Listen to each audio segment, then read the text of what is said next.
We have an amazing interview today with Les Stretch. When I met Les, he was still in Tom James selling custom clothing to individuals in their offices. He had been trained in sales the same way I had, selling books and knocking on doors. Fast forward, Les is now president of Thrive Senior Living. He has over 1,500 team members as he serves as president of the organization as it grows rapidly. Les talks about in the interview lessons he learned along the way to become the leader he is now.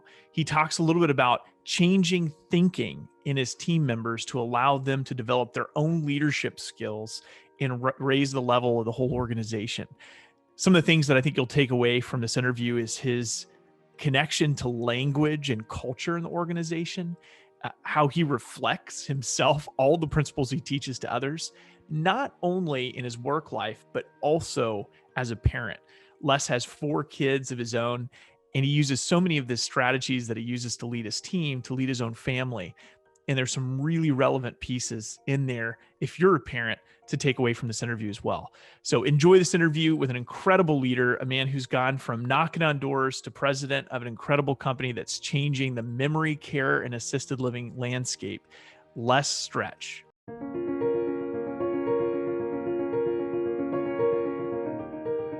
We've known each other for a long time, but you've known people way longer than you've known me. So long time is comparable. 7 years ago, I feel like I've known you longer than this, but 7 years ago, we moved to Houston, and it was literally in that first probably 3 months that you and I grabbed coffee. And I'd reached out to you because I needed 2 things. I needed new friends and I needed to get plugged in with a kind of a new career. Right. But you've been in, up until recently, you had lived in Katy, Texas your whole life, right? That's right. Yeah. Up until 4 years ago. Yeah. 4 years ago. And so today, Atlanta, Georgia, right? You call home, president of Thrive Senior Living. Is that the full official name of the company? That's right. Okay. That's exactly right. Yeah. And today Thrive Senior Living has, like, I don't know how many employees, team members? Yeah, we have about 1,000 team members across 8 states, operating senior living communities, buying the land and building the communities, and then moving residents in one by one. Yeah, and I'd love to not get too granular, but I think the space is a really interesting space, and you've learned a lot about it over the last.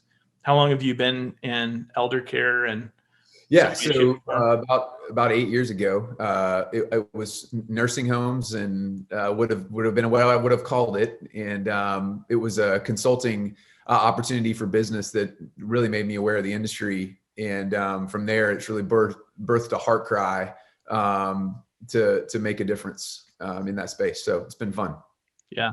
Prior to that, though, this was a kind of a strange sideways leap, because you had sales career prior to then, right? In a couple of different industries. So maybe just share with, I don't want to, I feel like I could say everything, but I know you can fill in the blanks a lot better than I can. So just, how did that pathway start for your career? Like, were you in college like, hey, can't wait to do like elder care, like this is going to be a great future path of mine, like starting in college? Like, did this thought appear later? That's great. And actually, I get the opportunity to speak a good bit to college students, and Emily and I work with a lot of young couples that are trying to figure out how marriage works. Not that we know, we just know more than they do, right?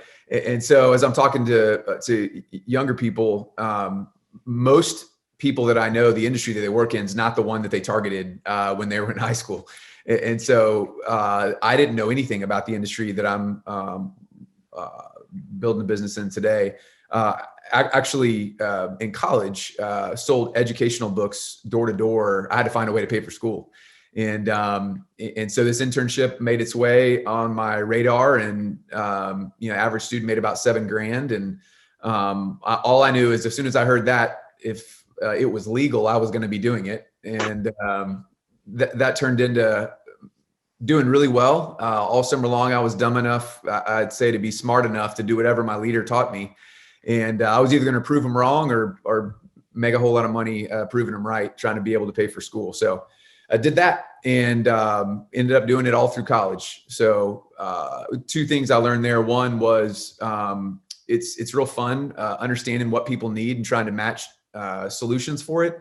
But even more than that, I loved working with people and teaching them and training and developing other leaders behind me to come and do the same thing. So that was kind of the career trajectory. And it started out in sales after about 12 or 13 years in sales, moved into more operational leadership. And that's really where the juices started flowing for me and heart came alive. So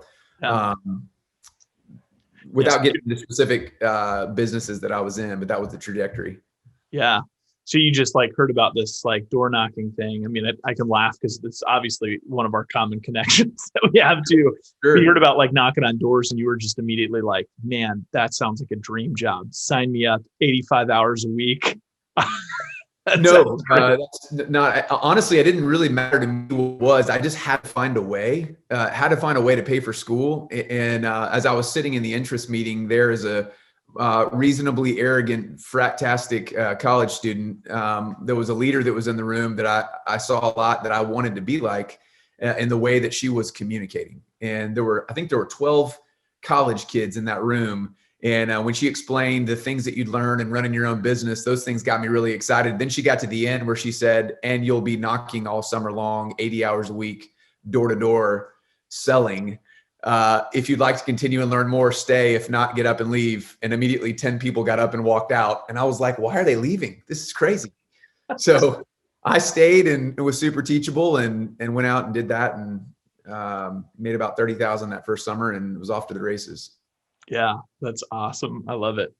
So, and then from Southwestern, pivoted over to Tom James after college. Is that, or there's some jumps in between that I forgot about?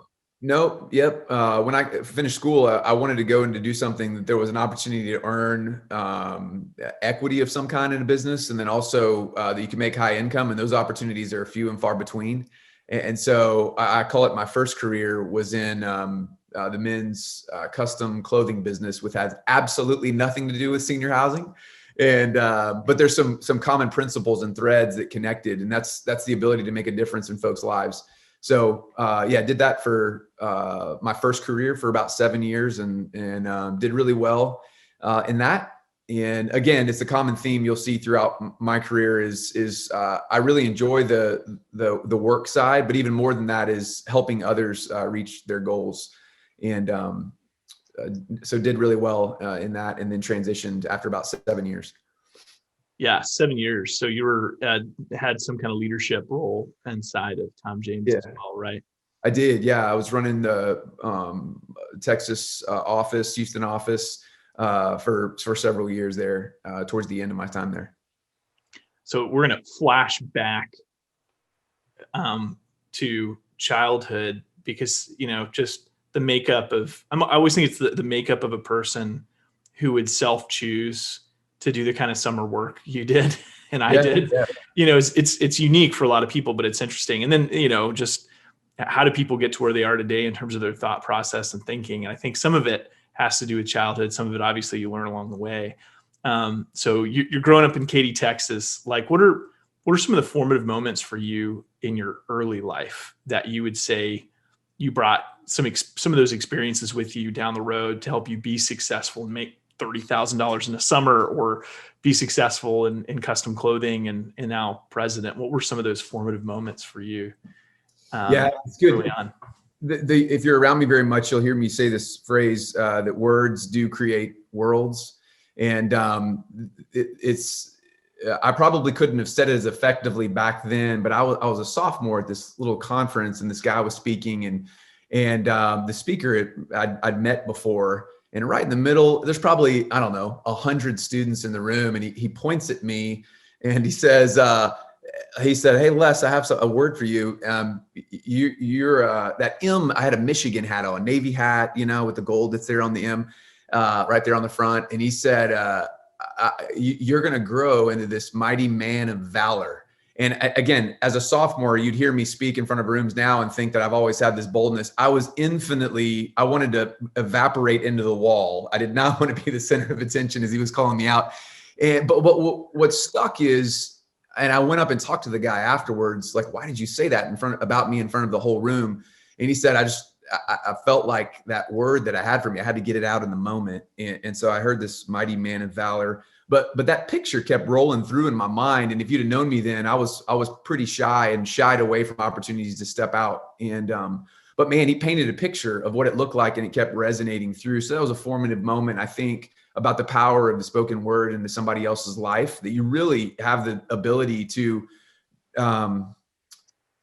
move people towards a better future and a better version of themselves, or move them away by the power of your word. But you talk about these formative moments.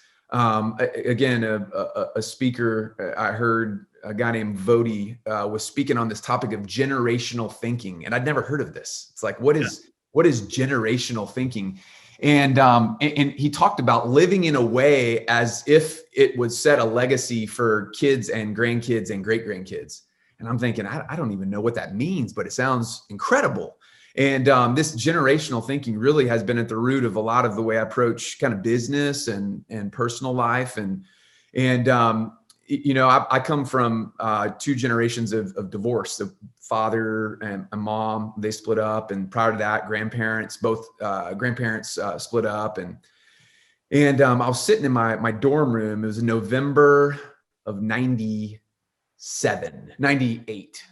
And I was sitting in front of my computer. I'd won at project graduation that was about 14 inches, 20 inches deep. No one can picture. It's like an old school television screen. And I was sitting there, and I kept thinking about, what is it going to take for me to have a different trajectory of thinking through the lens of the generational thinking. And for whatever reason, Adam, I began writing out a poem to a wife that I didn't know yet, and really started thinking about my heart and my mind and my body and all that, kind of focused on giving everything I had to building a different picture of marriage than I'd inherited. And man, it made all the difference. That poem, and by the way, it's the worst poem you've ever read. It barely rhymes. If you go back and read it now, it's ridiculous. But I laminated it that next day and kept it. And fast forward, only a couple years later, I met my bride now of 19 years.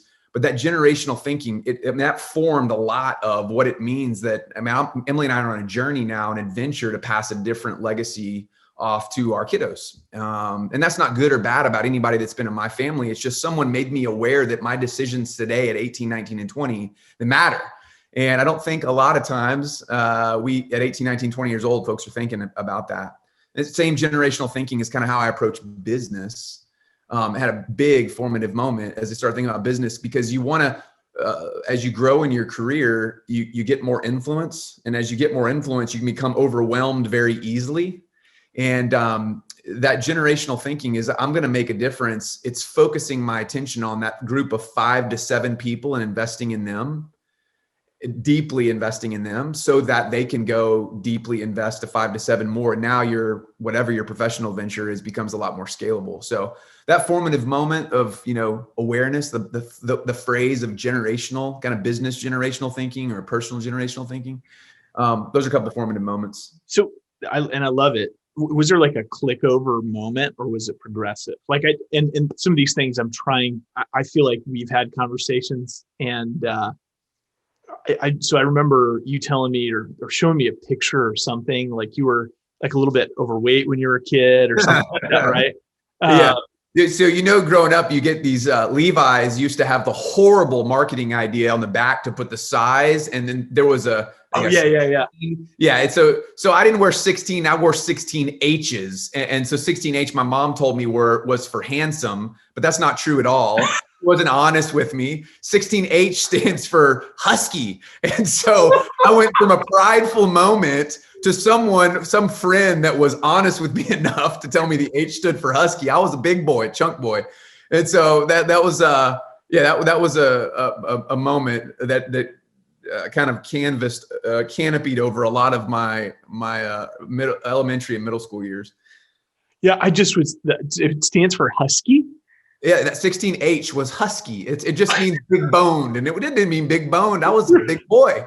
So Oh, wow, that is something I will not forget. The word husky as a descriptor for anything. oh, man.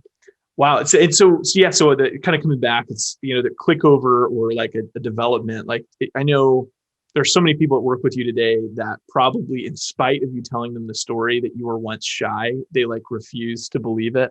Like what did you start like testing the waters of speaking in high school? Like were there some things you started doing that got you out of your box? I mean, obviously selling books is one of those in college, but were there things leading up to that you started taking initiative on, or that started to give you that help you exercise that muscle, or was that really in college that started for you? I would say it blossomed more in college, Adam, but I can speak more to the moments that I didn't step into multiple times. And I think there was a pivot moment that happened my last game of high school football, my senior year. And, at the high school that I went to, at the end of practice, we would always wrap up with a quick prayer. And the coach would always say, hey, does anybody want to pray? And so some random person would pray. And I always felt in that moment, like, why in the world would I not do it? Adam, I never one time my entire high school career raised my hand or stepped into that moment. And there was always this pull to say, this isn't a big deal. Just volunteer. But for all the reasons that most people don't step into anything, what other people think, not having the words to say, sounding like a moron, all that stuff, right, was constantly going through my head.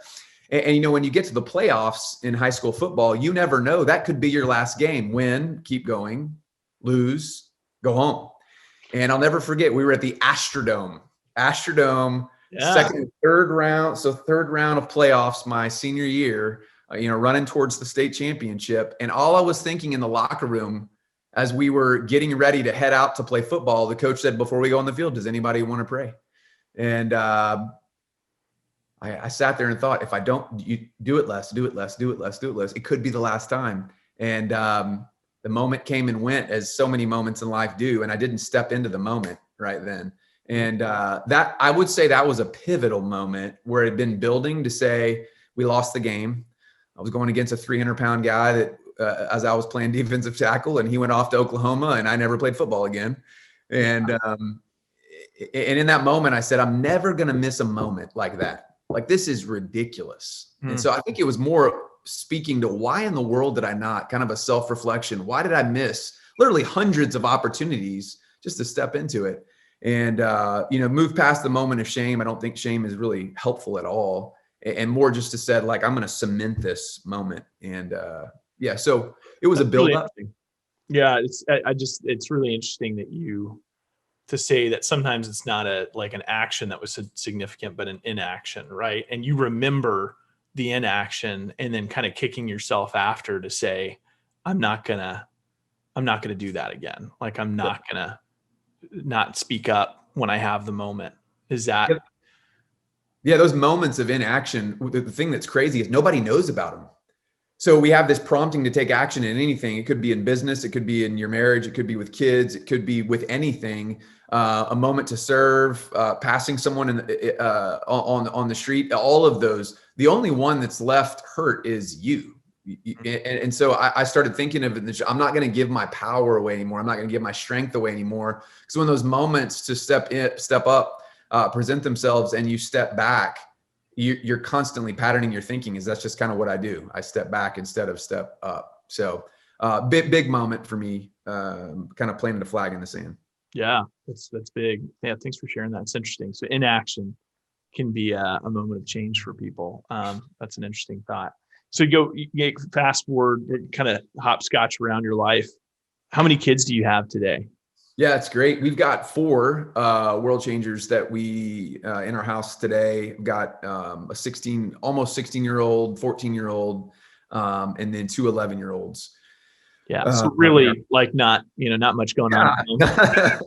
Busy season of sports, and Ubering is what it feels like. I don't feel totally comfortable putting kids in an Uber, but I wish we did to do it safely, because there's not enough of us to get them all around. But yeah, so heavy season of building a company and leading a family.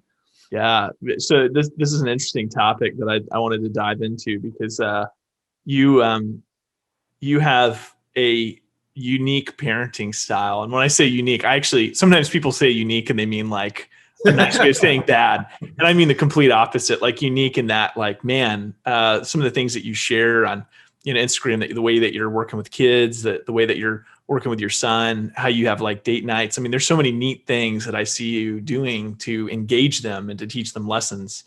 Um, so two questions there. One, where did your decision of your parenting style kind of come from?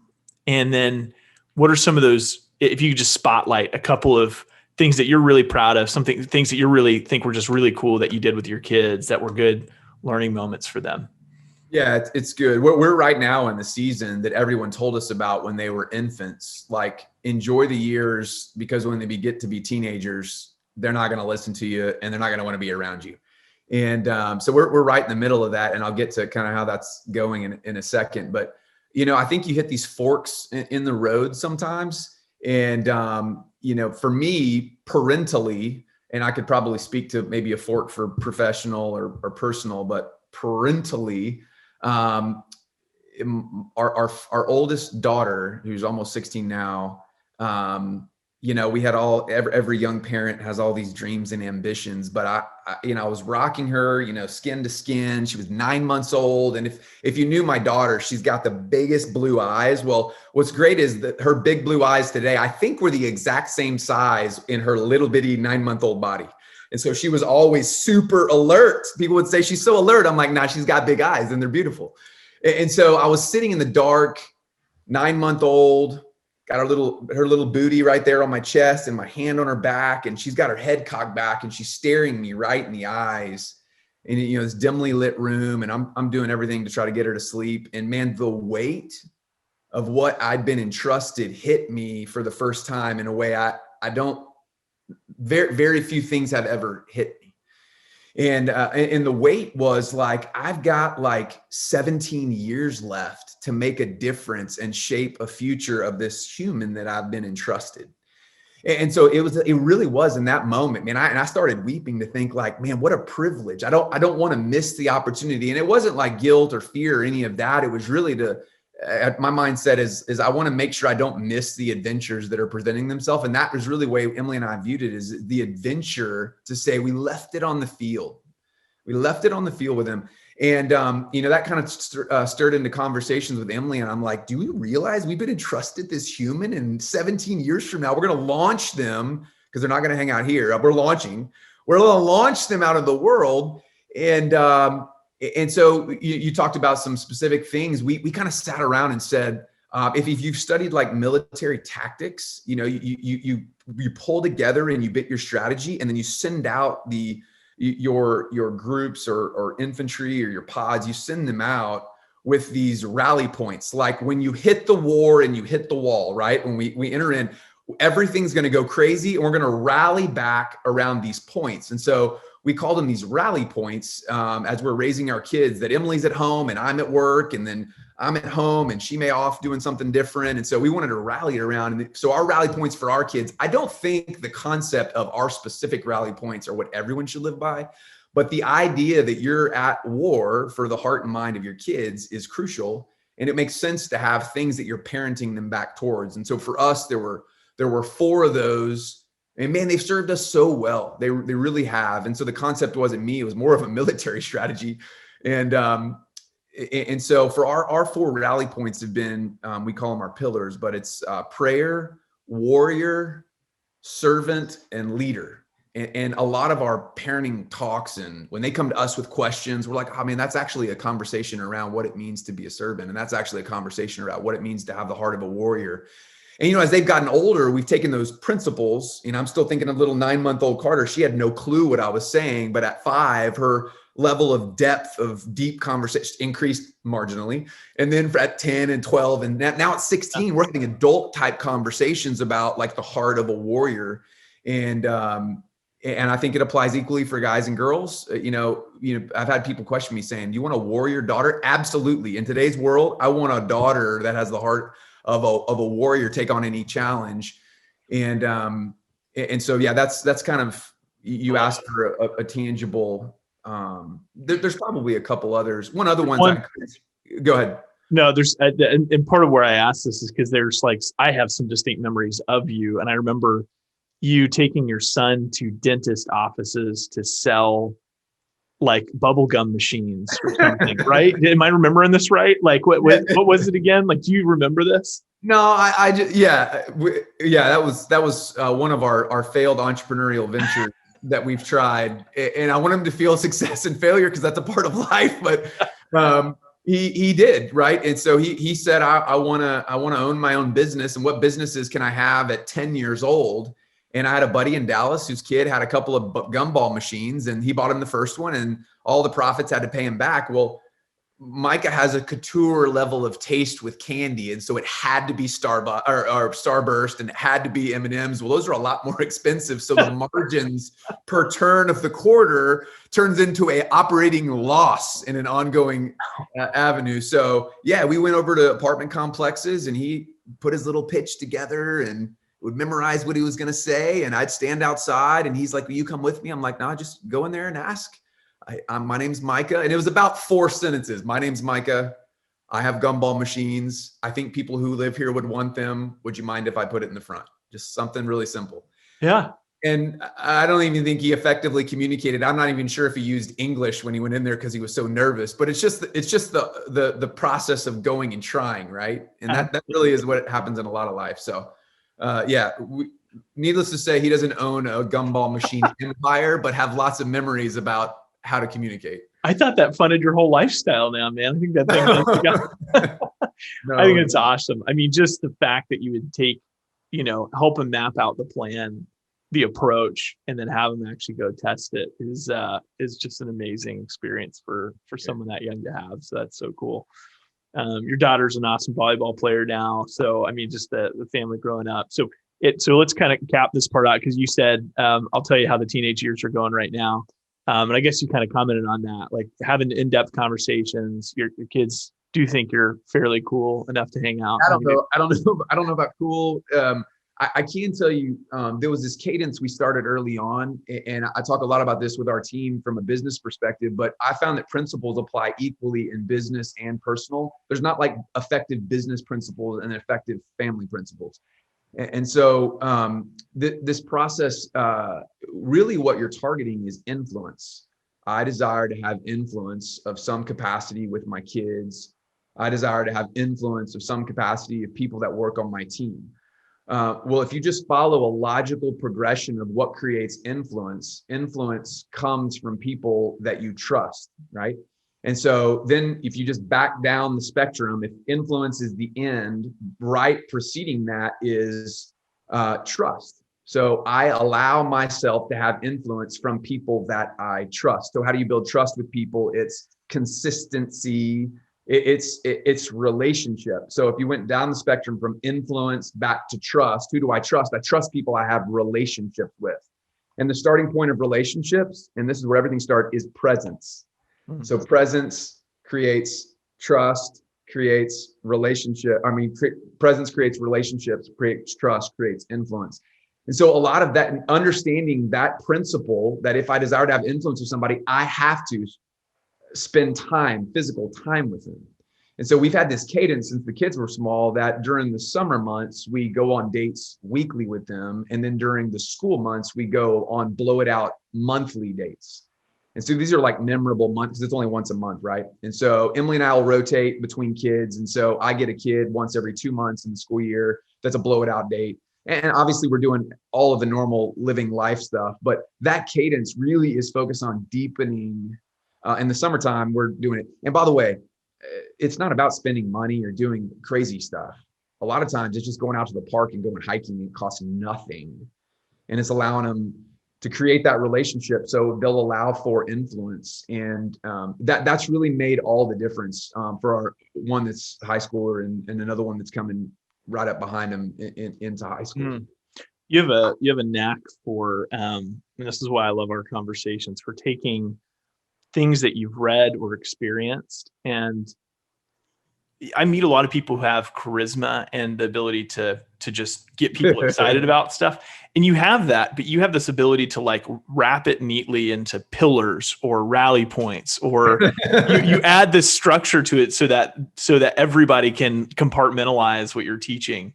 And I think you have a knack for that. I've heard you do it just in this conversation already, like 2 or 3 times. But even when we were on that Southwest flight together and you were drawing something on a napkin, you did it. You articulated it really well because of how you packed the principles together and the sequence. So anyway, that's more of a comment than a question. But so you kind of did a good transition in what you just said from family to the business that you've built. And there's kind of a jump here. And then I want to ask some questions about Thrive Senior Living, you as president, things that you guys have encountered. But you were contractually managing like a couple locations, and then all of a sudden you're president overseeing more people than you've ever overseen before. I mean, I think that's okay for me to say, right? I mean, there was a big jump in responsibility. Oh, yeah. Yeah, sure. A couple hundred over 1,000. That's right. And the CEO of Thrive saw your potential in asking you to do that. I mean, I'll ask you multiple times to come on and partner. And I'm just kind of curious from your perspective, like, how did you know you were ready? Like, how did you know you were ready for that amount of responsibility, that leap? And go ahead.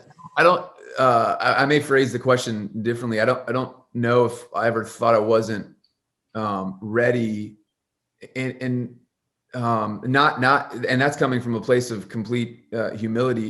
It's more of I made a decision early on to anchor myself to principles, because principles won't fail you, but people will fail you over time, right? So we're broken people living in a broken world. Broken people in a broken world, there's going to be brokenness. And so I want to attach myself to things that are unchanging. And so as people change, I'm allowing a lot more grace in my interactions with them. And so the way I came into senior living about 8 years ago and kind of helped with a turnaround of a smaller operator, and then launched my own company shortly after that in the senior living space. And Thrive was actually my first customer. And so building this management platform and then developing my own communities under our brand. And so Jeremy, who's my partner today, and incredibly generous, incredible visionary to started Thrive.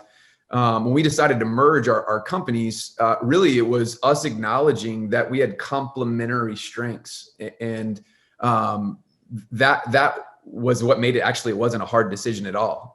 If I could spend all my days and all my joy was interacting with people and giving them direction about which hills to take, singing the same song and rallying for the same reasons, really creating a culture that's entrenched in principle, so that realizing that we're all going to make decisions that we may or may not like, but we're marching for something that's bigger than ourselves.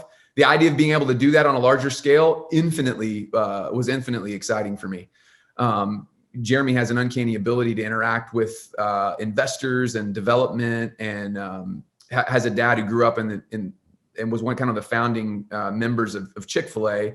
So Jeremy had a huge appreciation for culture and how to scale it. So it was really a no-brainer. The hardest thing was leaving our community in Houston to move to Atlanta, and that led to all kinds of transition. But the transition to leading more people, I didn't give as much thought to, mainly because the principle of invest in 4 to 5 so that they can go invest in 4 to 5 on their own, that scales, right? Yeah. What would have been scary is if I would have thought, like, I have to give direct leadership to 1,000 or more people now. That's where you would have been, or I would have been intimidated. So thankfully, someone was smart enough to go before me, had kind of hammered that principle in, that to focus your energies on few if you want to multiply. There's 2 things that thought made me think of too, that are kind of quotes. I don't know where the one comes from initially, but leadership's almost always assumed before it's assigned. And in some ways, I remember the last that I met prior to Thrive Senior Living was already in that same state. Like there wasn't like a big switch for you, like it was just like, hey, you were there and the position was waiting, had to manifest later. But mentally, I think you had been exercising all the different gears and levers at the past experiences and jobs that you had to prepare you. And that's the other quote it reminded me of is Benjamin Disraeli. He said, one secret of success in life is for a man to be ready for his opportunity when it comes, right? That was the opportunity. And I feel like there were a lot, and this is what I love about these interviews is just figuring out what those levers were and those experiences that helped prepare you so that when you did have the opportunity, you were really equipped, right? There's one in particular that I remember you telling, this is maybe more emotional than a technical preparation, but you had a really big wake up call in life, somewhere in the mix before I came to Houston, right? You were just recovering, I think. Could you talk about that? Like what that moment was and how that change shifted for you? Like what that was this my health yeah. extravaganza? Yeah. So when you say recovery, it sounds like I had an addiction issue. So oh yeah. Yeah. Nope. Not what I meant. No, yeah. So it's crazy, Adam. I was plugging along and doing really well in the company that I'd worked with coming out of college, and that what I call my first career, and somehow contracted a rare infection in my intestines in 2009 and began to bleed and uncontrollably, and it was bad. Intestines were bleeding, couldn't figure out what was going on, and went from a healthy, fit, athletic competition minded triathlon running, 205 pounds and starting to waste away into nothing to 165, and found myself dying in a hospital bed at the end of 2009. And doctors really didn't know what to do. So infectious disease team was there. I had 3 kids under 5 and man, all kinds of questions about future and what would happen if I'd ever be able to get up again. And so, yeah, it was more of a moment to say, I'm super grateful for that. And I think, during that time, had time to reflect and say, if I'm able to get up out of this bed, Lord, if I'm able to get up out of this bed, what do I want to continue to trade my time for? And so that was really a pivotal moment for me. And after 30 days and in the hospital and about 4 months of lots of therapy, yeah, I still remember getting out of the hospital. I'm crawling around on the ground thinking, this is nuts. What is going on? But really what I learned, Adam, the takeaway was like, we're not promised tomorrow. And so the beauty about the industry that we're building this company in right now is that so many people I'm seeing right now at the end of their life that are in our communities. And so just like I, at whatever it was, 11 years ago, at around 30 years old, I had the ability to fast forward and realize like I might be dying right now. I might not get up out of this bed. A lot of the residents that we interact with are in the last 8, 5, 3, 2, 1 years of their life. The beauty was I potentially had more years to live. A lot of our residents are looking to maximize, finish with a crescendo, but largely they're down in their 80s, 90s, and 100s towards the end of their life. And a consistent theme that I've seen for them that I don't ever want to lose sight of is the people that are at the end of their life with a significant regret are just not great to be around because they can't go back and do anything to change. And then you meet these residents that live inside of our communities and you met them, maybe your grandpa, maybe your grandma, people that listen into the podcast right now, that older person that you can't do anything to steal a smile from their face. It's the most infectious thing ever. Their physical body is wasting away, but they're wanting to still give and contribute and share and be involved. And it's the 95-year-old that's not telling war stories about what used to be, but they're still interested in getting to know you and your story. And so I'm constantly the dichotomy of these two endings that we're confronted with from the business that we're in, but also that moment of me in the hospital. I'm grateful, so grateful that I've seen, like, I know every day is a gift. And now you wake up with great intention at whatever you lay your hands to, right? Because you're trading time that you're not guaranteed. So I think that really was the biggest takeaway for me is what a joy to not live with regret. And again, there's a lot of them, but that's probably a summation of one of the bigger ones. There's there's a word that I just wanted to, part of Inside Great Minds is really to put it and help label principles that people operate on. Because I think helping people be better decision makers and guide them with the right principles is worthy of, podcasts and interviews. And this is something that you've done a great job of personally and professionally, is labeling principles. There's one that I feel like is one of your highest operating principles, and I'm totally wrong I'm open to being wrong. But it has to do with the word legacy.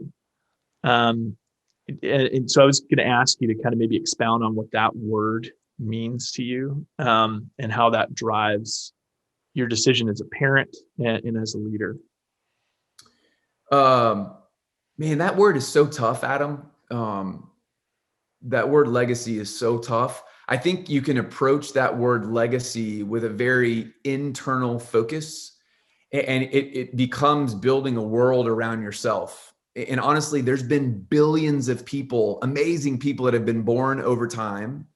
And you and I have no clue who they are, the life they live, the impact they made. I'm constantly made aware of these, very, very wealthy people that lived and died, and it's a year passes and who knows, right? So that's an internal focus. It can lead towards a lot of pressure that I've got to make a name for myself. And that gets compounded in the world of social media, right? Now you're building a legacy potentially that's built on sand, and it's a fictitious world that you're constantly promoting.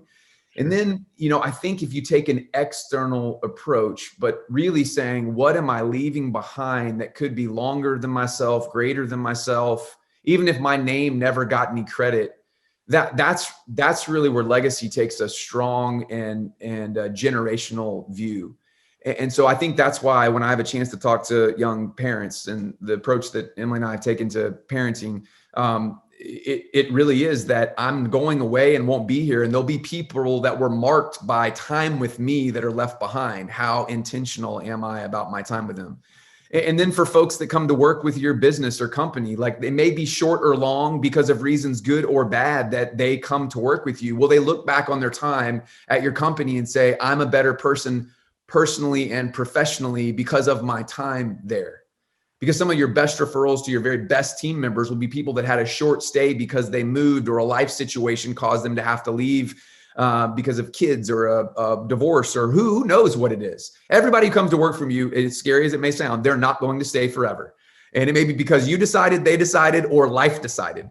And so if you come into it with a mindset that they'll be able to raise their hand and say, I'm a little bit better because of my time there. And sometimes that you or they can't see it in the moment, but as you reflect back, that's really more of a legacy, or going back to that generational mindedness that I don't think you see very often, but it changes everything when you approach it.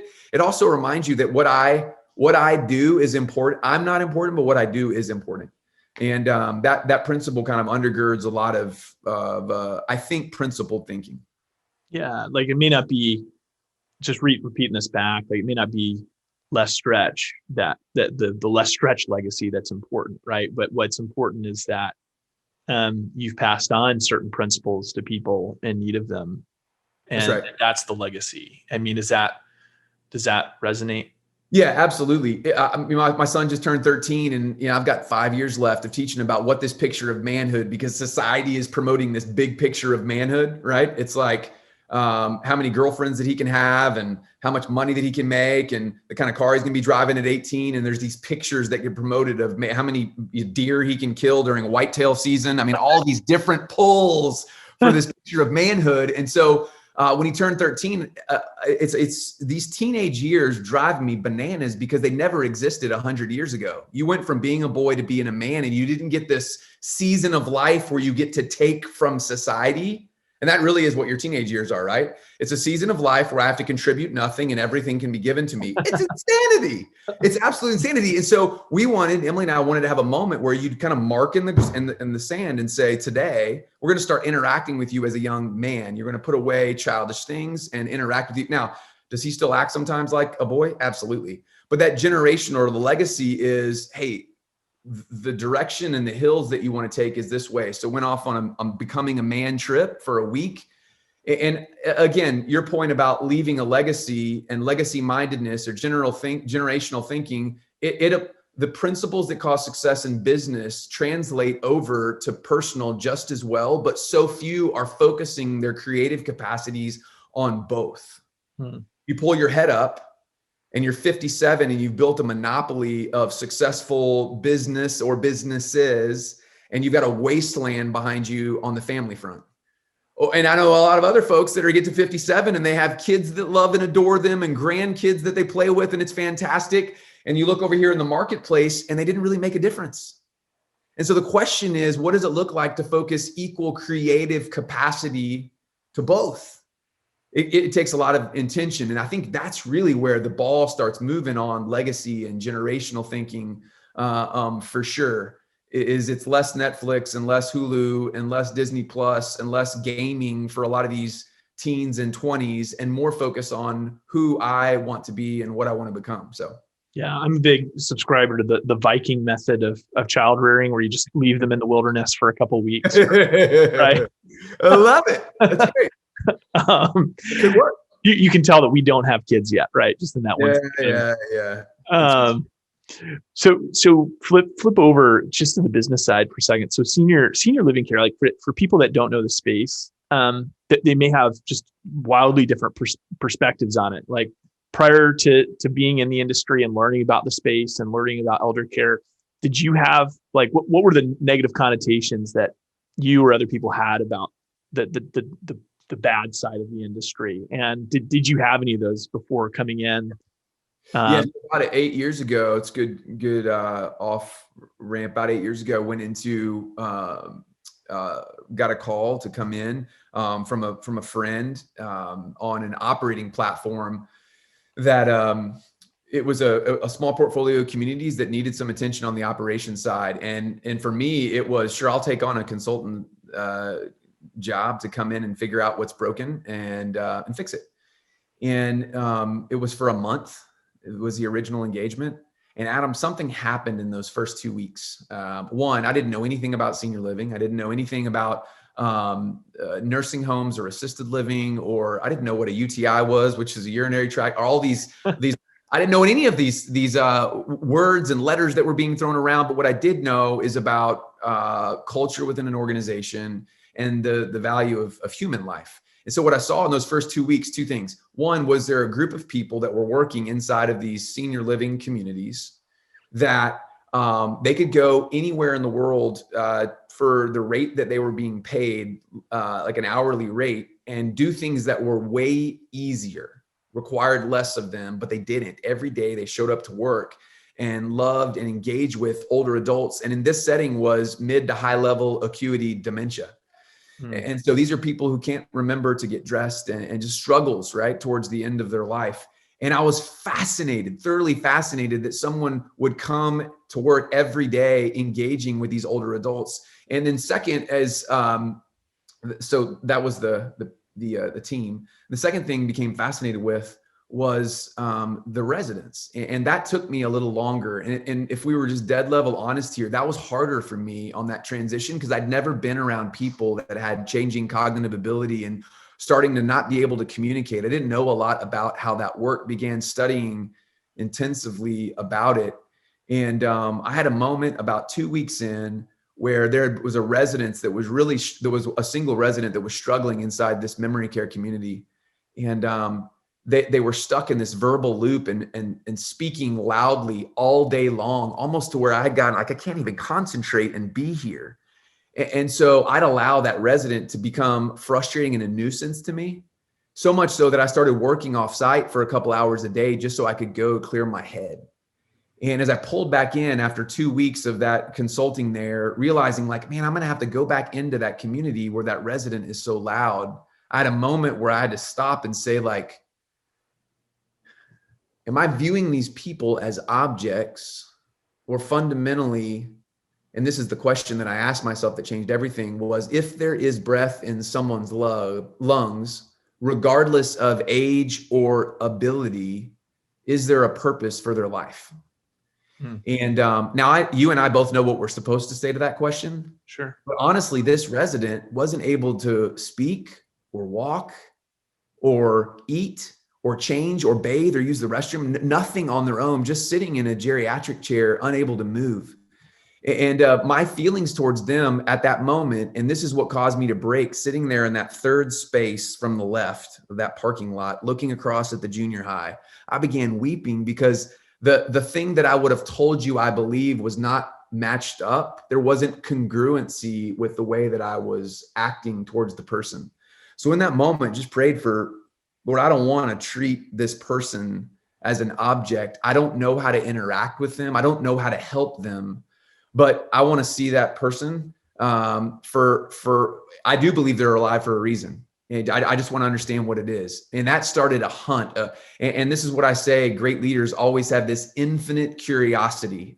An infinite curiosity was injected in that moment to go back in and figure out, what do we know about this resident that can't stop saying help, that can't stop being so loud? And over the span of a month and a half, everything changed about that team's view and my view of the value that was in their life, even though our eyes told us they couldn't contribute a lot. And that really is what our senior living platform has been built on, was what is crazy considerations. What would happen if we had a team of people that rallied around the concept that if there's breath in someone's lungs, their life has purpose, regardless of their age, regardless of their ability? That's crazy, right? And so it's so easy to get caught up in the monotony of that they're older adults. And that's really what happened and what caused the breakdown in this industry of that nursing home. You store your things that you don't need, but you want to hold on to in self-storage, and you store your older adults in these nursing homes or senior living. Right. It's horrible. It's horrible. Yeah. And so for me, what was great was fresh eyes on an industry just saying, what would happen if we designed buildings where life existed on the real estate side? And what would happen if we put teams of people with a common belief inside of them? It's game changing, right? Yeah. And so that's really what made my heart come alive. And since then, focused all my creative capacities on making a difference in the industry. And there's a lot of great folks in this industry that have hearts that are just like that. Yeah. And that, to me, that was eye-opening. I mean, I think just working, we all have different stereotypes. I mean, gosh, imagine the stereotypes people have of door-to-door salespeople, right? Until you actually are one and you realize how different one organization can be from another. And I've experienced that over and over again in different industries to the point of realizing that I don't know that there are very many industries that are just inherently right or wrong, good or bad. I think you have people that are inherently and thoughtful and thoughtful and serving other people. And those people always create really incredible businesses in that space, right? And I think that's something that you guys have done.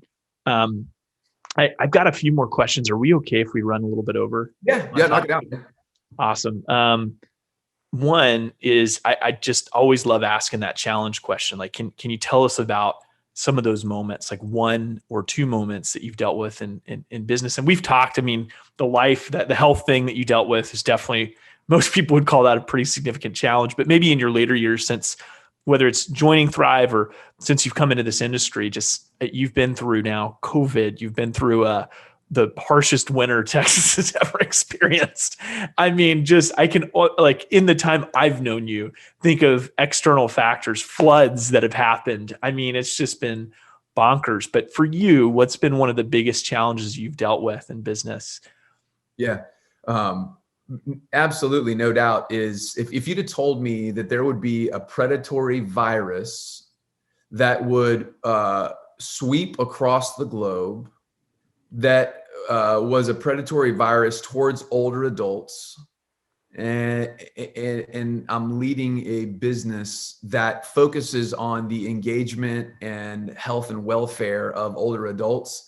And we'd have to look at families and say, you're not allowed to come see your mom. Hey, your spouse of 65 years, you can't come see them. And we can't begin to tell you when it will be safe for you to come see them for their safety and their health. If you'd have told me that would happen, I wouldn't have believed I would ever have to tell a spouse or a son or a daughter that you're not allowed to come see your loved one. And that's where we found ourselves in late February of 2020. And, we're coming up right at a year of living in this COVID conscious, COVID filled world and an awareness. So absolutely one of the biggest challenges that we've that we've had to face. And going back to that point I made earlier about principles will never fail you, but people will. So attach yourself to principles. Really, what were guideposts of our thinking and my thinking through this experience of keeping residents, and this was the tension, keeping residents through COVID safe physically, meaning free from COVID, and teaching our teams to don and doff. Remember, we're not a healthcare industry. We are a care-driven industry for older adults, but at the same time, it's about enrichment and engagement and living life to its fullest. It's a healthy tension that's out there. But we're now teaching our teams about donning and doffing PPE and face masks and gloving up and shoe covers and booties, walking around like we're on the moon. And oh, by the way, resident, everything's cool. Have a great day, and you're safe. Right? And telling residents you can't leave your room for months at a time. You're going to eat, not just fellowship over food anymore, but eat. So much change, and it's been a challenging year. But the rebound, really, it was anchoring back into these principles. A couple that we really continue to think about. One is spouses and kids, as far as our industry go, and why we feel really wonderful about the future of the senior living industry.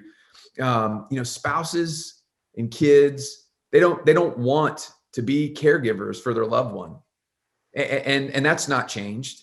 And then the other principle we talked about is people were created to live in community.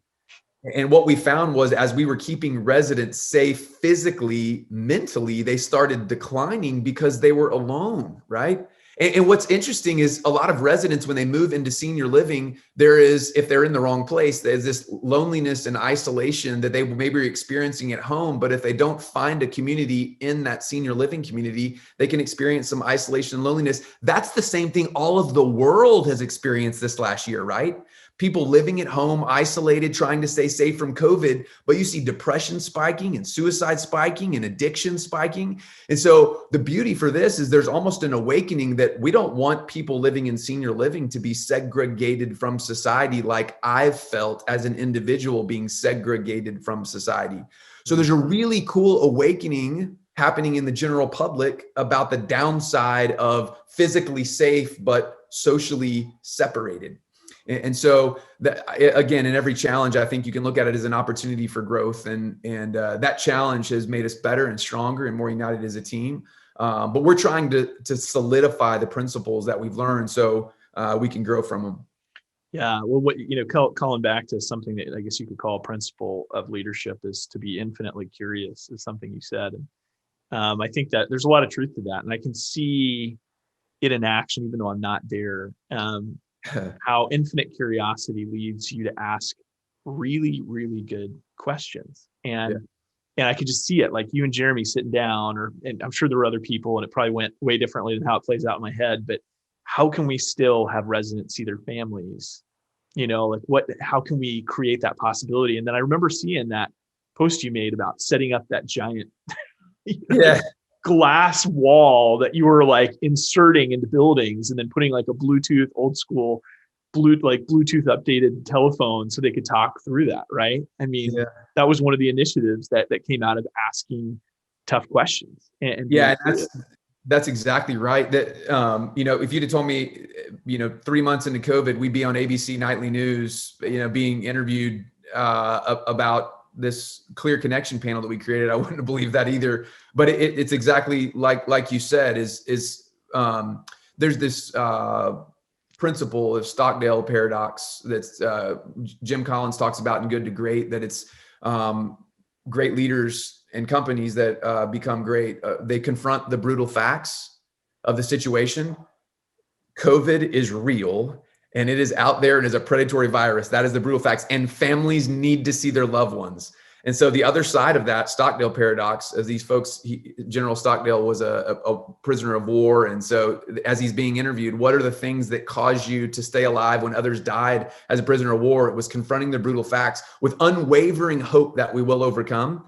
And that's really what happened in that moment, is we confronted that we have COVID, families need to see each other, we need solutions. And Jeremy came to the team and said, hey, I had an idea. What if we created this big glass wall and slid it into the doorway of our entry of every one of our communities. And then and going back to that moment where I said, I'm never gonna not act, when that prayer moment passed at the beginning, man, the whole team jumped all over it. And when within days, we're putting together an equipment list, and we're putting together an equipment list to show up at Home Depot to get it delivered right there at the front. And so me and Jeremy, and then our CFO at the time, Sebi Kanakaden, jumped on a U-Haul truck and started driving around the country to all of our communities and building them there. Forget free labor. We probably overpaid labor for building those walls. But man, and then that takes off, and then it's like, how can we make a difference across the country? And so we took the plans that we created to build these little walls, and we published them on our website, which was beautiful, because now every other, what was going to be a competitor, makes all the difference, right? They're able to print those and do that on their own. So it was a really fun season of solution seeking. That's amazing. Last two questions. One requires a little context. So we did some coaching training with you guys, and I was heading back to Houston, and I jumped on my Southwest flight without any knowledge that you had planned to also fly to Houston on that exact same time. And I look up and I was like, oh my gosh, that's Les coming down the aisle. And thank goodness it was a Southwest flight, so you could choose to sit next to me for that flight. And it was just such a great, uninterrupted time. And I know it's hard to get that. And when you're busy and working hard. And I remember you taking a napkin, and I tell the story all the time. I know I've told you this before, but I just loved how you articulated something that I try in our consulting practice to share with leadership in all different industries. And even though that's my job, I think you articulated it better than me. So I don't know what that means, but you sat there with a napkin and you drew out and you said, companies that focus on results, they put that, results focused companies, only results focused companies. There's a lot of pressure and negativity that's created with that, because there's no step that their team members and employees know, right, to contribute to that. And then what precedes results is activity. And then you have that activity driven culture, which is great. They get results. And you can probably articulate, how does the rest of it go? Well, I want to make sure I don't take credit for this. It actually, the concept I walked through on that plane with you that day was out of one of my favorite books, and it's called 13 Fatal Errors. I honestly, I hate the title. The title's terrible, right? But it's an incredible book. I would have changed it, but it's called 13 Fatal Errors Every Manager Makes and How to Avoid Them, by a guy named Steve Brown. Awesome. And there's this beautiful chapter. I've actually taken, every time it says the word manage, manager, or management. And if you could see me right now, I'd show you the book, and I've crossed them out because I've read it so many times, and replaced those words with lead, leader, or leadership. And so when I read it, I'm not having to filter it out, right? Yeah. And so, but the concept you're talking about is at a chapter 3, and it's called A Failure That Every Manager Makes is to try to control results instead of influencing thinking. And about 3 pages into that chapter, there's this beautiful productivity chain that's laid out. And in the productivity chain, the end of the productivity chain is results, and preceding results is habits, and preceding habits is action. And so the focus of the chapter is that ineffective leadership and ineffective corporate culture is to focus corrective activities on people's actions, which is, again, the error is to try to control results over influencing thinking. And the reason we focus so often, then this is with kids or with your spouse trying to make them do something, or a team member that you've brought on, or a brand new person joining your company, is you try to fix their actions without addressing and allowing the space to change the underlying thinking. And the point of the book is productivity chain is all action is preceded by feelings. I do this action because it makes me feel good. But the root of all feelings is your thinking about the subject. So if you will take the time to ask questions to change someone's thinking, the end result will, in perpetuity, in your absence or your presence, change that action that you think needs attention, and obviously change the habit, and then change the results. So, man, that was a revolutionary moment, that chapter for me in that book. Yeah. I mean, I know we rushed through that. So if you're listening, just replay that whole thing like 12 times because I have. That's really helpful. And so that leads into that, one of those last questions, which is in your organization, what are a couple of ways that you're either proud of or have really thought about how you're influencing thinking with your team? Um, and sit on this for just a second because this is something I've actually always wanted to ask you. I feel like this may be oversimplification, but there's organizations that say, hey, we put our customers first, right? We're very customer centric. And then you have these other organizations that are like, hey, we put our employees first. And maybe there's organizations that try and do them both. I don't know, but do you subscribe to one or the other? And then, that's maybe a little bit of a different question than what do you do to work on thinking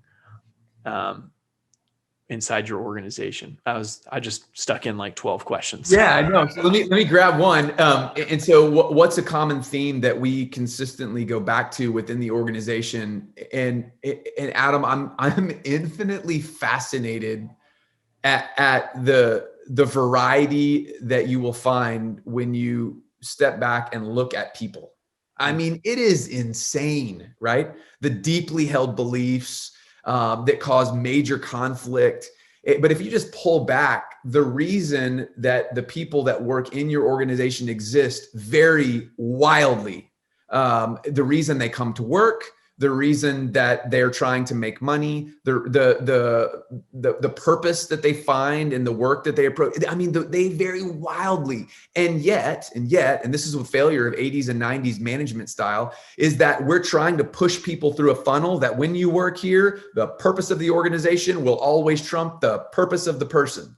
And so there was this, if we were drawing on a whiteboard, which I can't believe I've gone this long without actually drawing on a whiteboard. If we were going to draw PO equals PP. So purpose of the organization equals the purpose of the person. And so usually what happens when someone joins an organization, it's PO, purpose of the organization, trumps the purpose of the person. Or whatever. Yeah, you submit to our greater desire. And then the great world changers like the Adam Outlands of the world, they come in and say, no, I'll change this organization. My purpose, I'm unwavering in my purpose, and I will push my purpose on this organization until they yield to my power. Well, that never works out, right? Unless it's an organization of 4.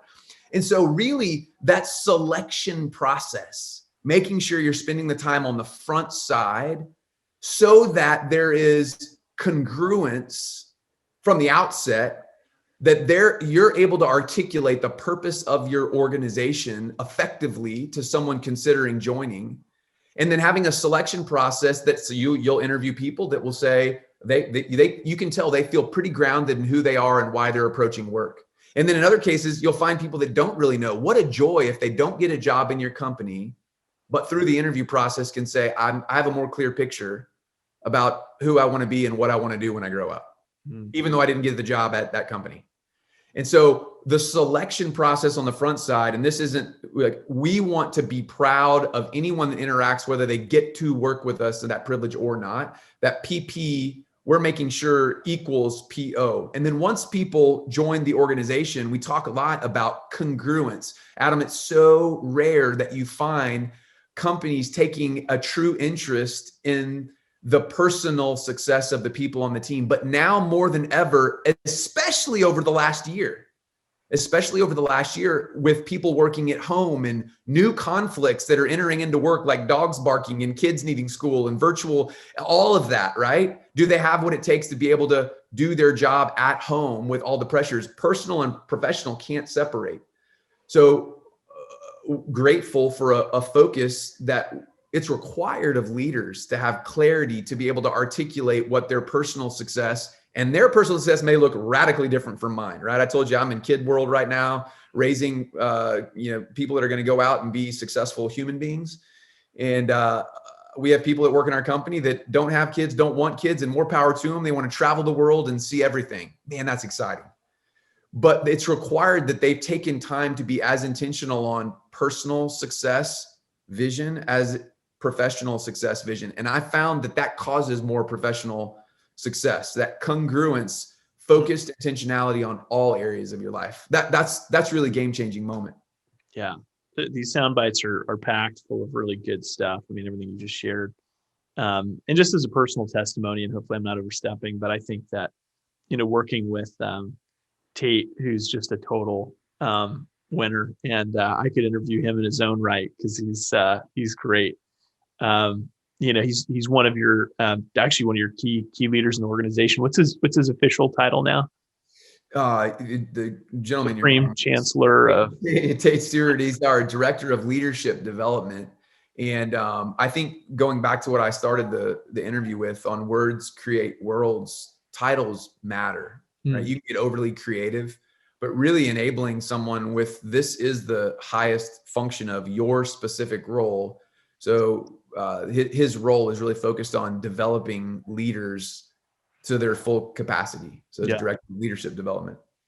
And he's so well equipped to do that. I mean, just watching him when he was operating in a single community, how, whether you call it being client centric or employee centric, I think sometimes the people that are client centric, they leapfrog over the employees to try and serve the client, right?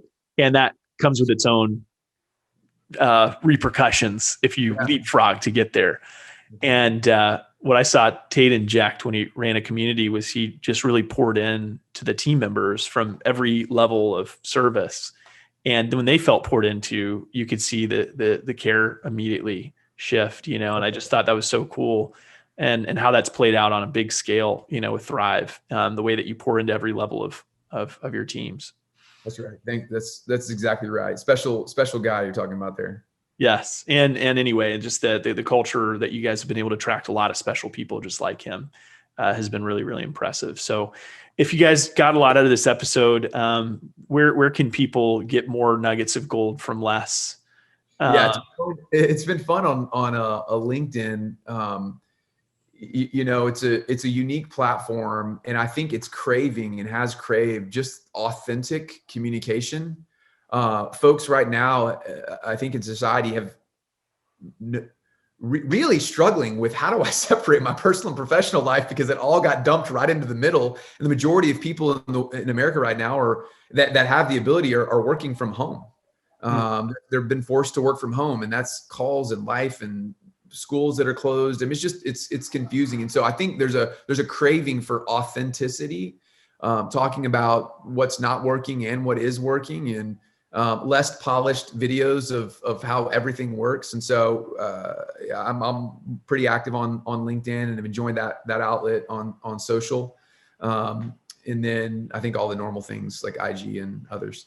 Yeah, listen, my recommendation is to follow Les, because there's going to be a day where you eventually write a book, and it's literally, I don't say this often, but it's going to be one worth reading, because you've done a great job, again, articulating principles that matter, and you've got a great brain for that. So we hope you write one soon. Appreciate it. Yeah. Les, thanks, man, for making time for this and going a little over. This has been awesome. Any last things you just want to give our audience, a lot of them business owners and different levels, any little advice that you'd share, whether it's a young person who's getting started, advice you give to a 21-year-old Les or a 23-year-old Les? I think it goes back to what I said earlier, Adam, honestly, and if you're around me much, I'll consistently beat the same drums. Because I say if it's worth saying, then it's worth repeating. That if you can, at an early age, learn to devote the same amount of creative capacity to your home life as your work life.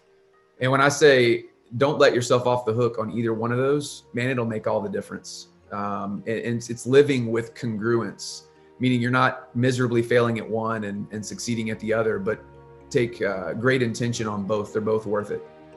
Yeah, well said. Well, guys, thank you for joining us for this interview. And Les, thanks for making time, man.